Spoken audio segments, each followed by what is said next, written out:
Now, the equilibrium constant K, this is an absolutely key concept that you have to understand. So, what is it? The equilibrium constant K represents the ratio at equilibrium of the concentrations,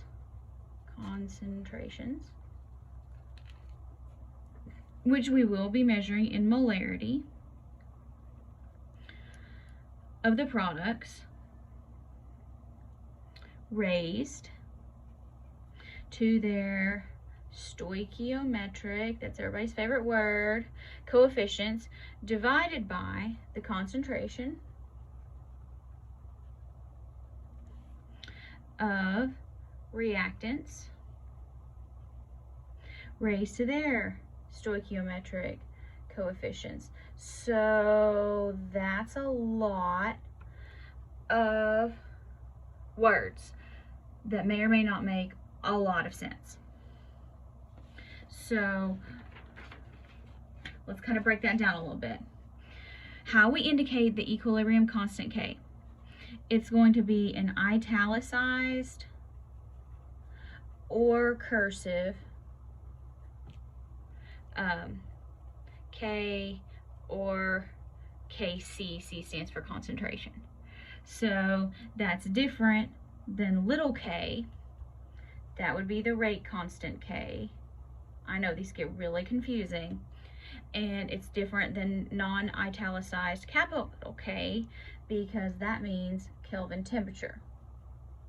So my handwriting isn't always the greatest, so I'll try to enunciate. We mean equilibrium constant K, or I think I've gotten them all in the handout to where it's italicized capital K.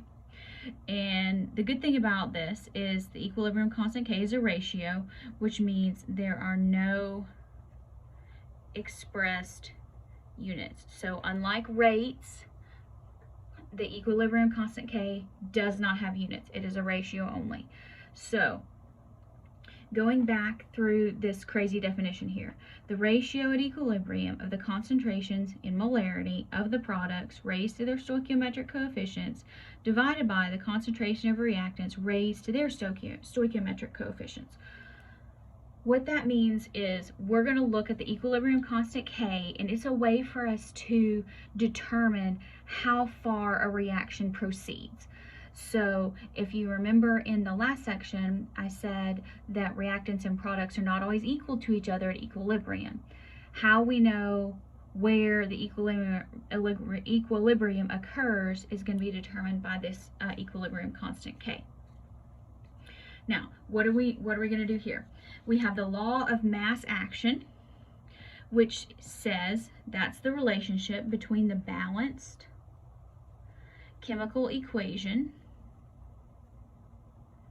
and the expression of the equilibrium constant. So here's our generic reaction. Capitals are our actual species, lowercase are the coefficients.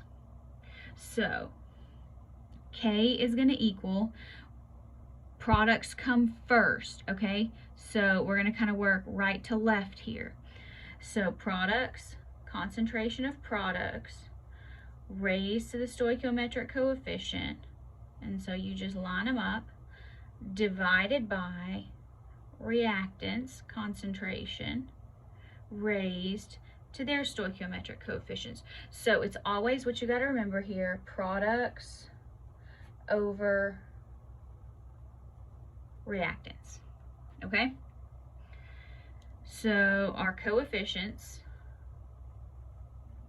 in our balanced equation, those become the exponents in the expression of K. So let's kind of practice this a little bit. Here, decomposition of methanol.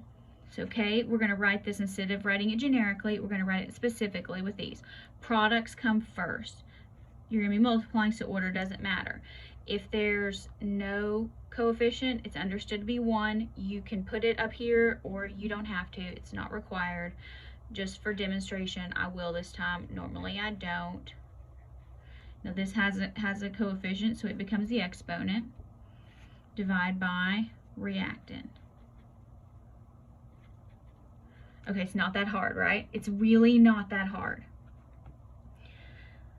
Okay, now let's try this one. I would like you, ideally, to pause the video and try to write this yourself. Did you pause the video? I don't know, I'm going to hope you did. NO2 to the 4th, O2 over N2O5. And remember, our brackets mean concentration. That means we're going to be looking for our concentration and molarity. After this, we plug and chug. So